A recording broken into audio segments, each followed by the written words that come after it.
Lord, I thank you for everyone who showed up today. I thank you that you are greater and bigger than everything. That your plan and your purpose is so much greater than what I even know. Lord, I pray for all the people who watch that they see your heart and hear your voice in everything. I feel like I'm supposed to be quiet right now. There was quite a little silence there, but I feel like he wants people to learn his heart, and I don't know where his heart lies in each of your lives, but I know that he wants you to hear his heart, and I know he wants you to work through his heart. Like he wants you to sit in his heart and do things from there. Like whatever it is, whether it's dealing with your children, or whether it's dealing with strangers, or whether it's filing things away. Like, do it from his heart, sit in his heart, on his heart, however you can visualize, and work from there. I believe that's what he wants us to do, is just work from his heart. Yep, that's it. Working from God's heart, because that's when things work right. And even when they don't go right, when things don't go as planned, you can, like, hey, God, what do you want me to do now? Because you're just chilling there in his heart, you know? Well, what do we do now, God? What do we do now?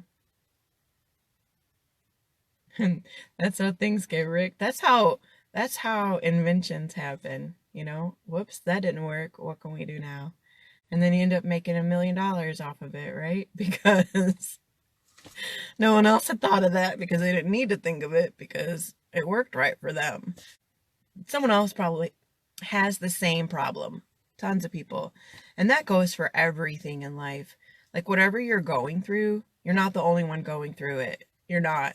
Like I know there's other people that have problems with their children, and I know there's other people that have problems with thinking that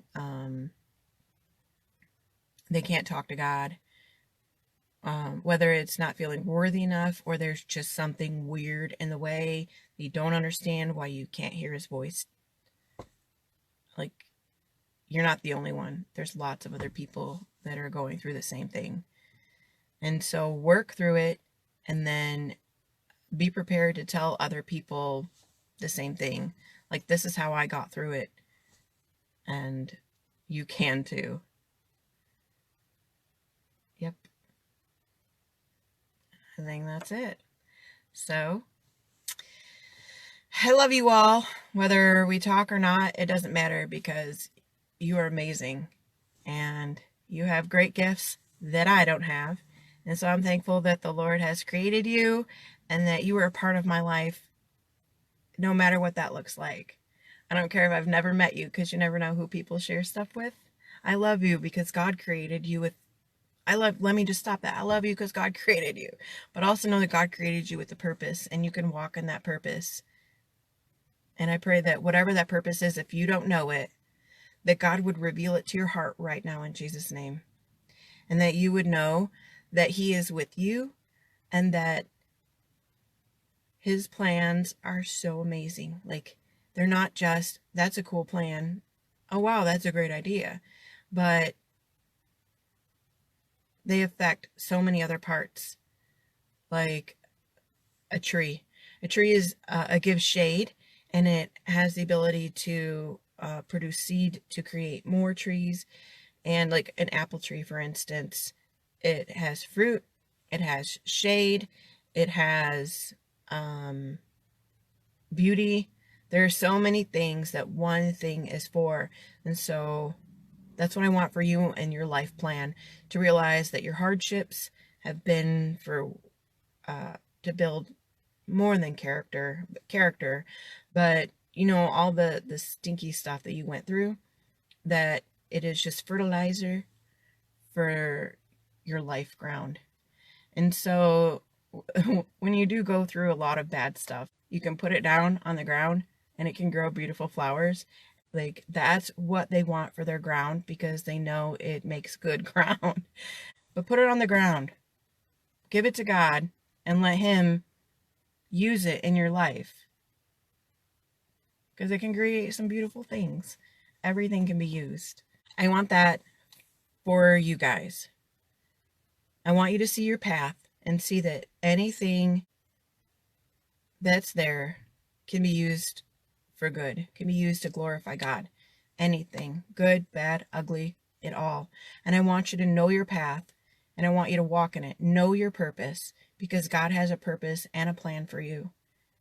You are chosen. You are not forgotten. And the Lord wants you to know that, yep, He has not forgotten you. He sees you. He sees you right where you are. He knows. I feel like you want to be seen.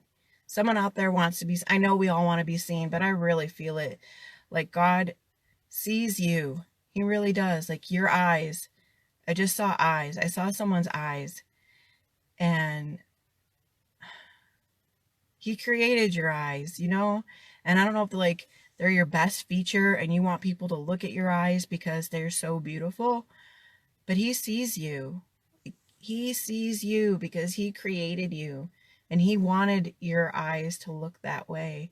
And He wanted you to be able to use your eyes to touch other people and show them that He is watching them too. Like, and not like, I'm watching you, but like, I've got my eyes on you. You're my heart. I love you. I didn't leave you. Someone told you that I left? I didn't. And that's what I feel His heart is right now. Like He wants you to know He did not leave. He's been there the whole time. So if there's anywhere in your life that you felt like God wasn't there, I want you to like step back in that moment and ask Him where He was. And He'll answer if you're really serious, like, God, where were you? Even if you're like, where were you? Where were you? If you sit and wait for Him to answer, He'll show you. He really will. I had a time in my life where I thought He wasn't. Like, I was doing my own thing, and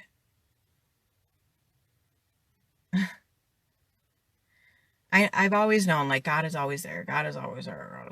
Like, that's how I felt about it. Yep, God is, I don't know, like, when I was out of my mind, we'll say it that way. I didn't want God to be there, honestly. Like, I didn't want God to be seeing all the mess that I was doing. But then at the same time, I didn't like the mess I was in. And so I would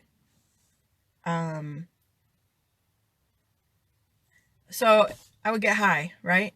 And I didn't think that it was the right choice, but I was high. And what do I do now? Because I know there's enemy everywhere. And so, okay, I'm just going to sit here and not do anything. And I could see like spiritual stuff happening all around me. And it was very uncomfortable for me because I didn't want anyone to think it was so bad. I was so dirty. I felt so dirty. At any rate, so years later, I went to a healing conference and they said, all right, so you're in this bubble with Jesus. And now go back to the moment of the hurt. And in my case, it was a C-section that I had that I didn't want. I didn't ask for. I wanted to go all natural birth, like no painkillers, nothing, but it is what it is. And so I went back to that moment and the funny part was they were like, all right, how did you feel? And I said, I felt out of control. I didn't have any control. And they said, all right, and how did that make you feel? And I was like, it made me feel like hurt or whatever. And they're like, well, can you give that to Jesus? And I was like, nope. And they said, what? Well, why not? And I said, because it's mine. Like, I identified with that pain. I did not want to let that go. That was my pain. That was my story. I didn't want to let it go. And she was like, okay, well, what if there was someone else on that table and they were in pain and they were going through the same thing? Like, can that person, how do they feel? And I said, they feel afraid. And it like clicked to me that it was fear. Fear was there. And that's a click to me because I can't stand fear. I cannot stand fear. Like, I know that my God is bigger than fear. And so when I said it was fear, I was like, oh, that's who was there? Jesus, you can have that. Like, I don't want to have anything to do with that. And so that healed a moment in my life, like giving God fear. I don't want the fear.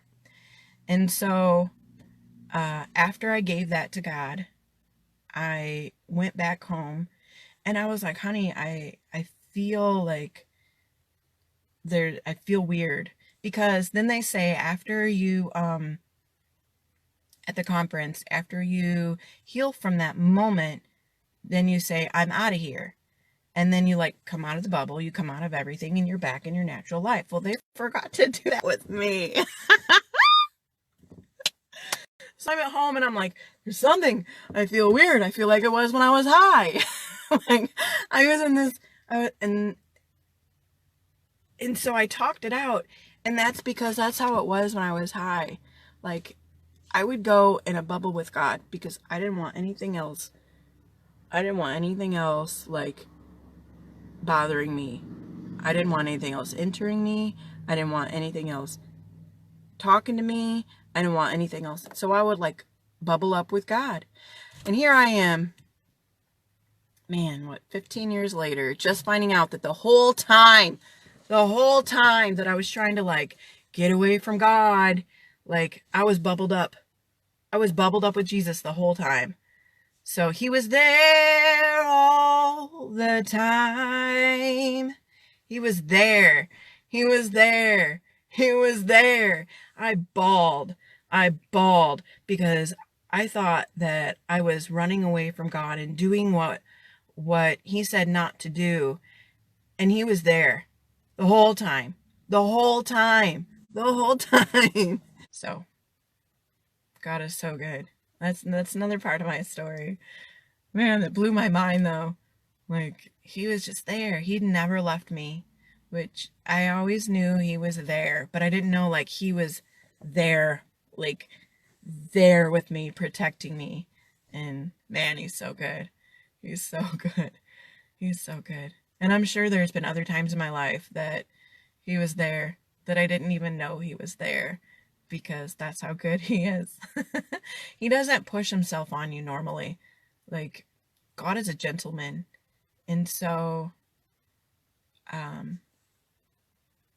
he's there waiting for you to he's knocking at the door. You hear that all the time. Like, he's knocking, waiting for you to invite him in. It's not like he barges right in, because that's just not who he is. So I feel like that's what God wants to do for someone out there who is listening, watching, whatever you say.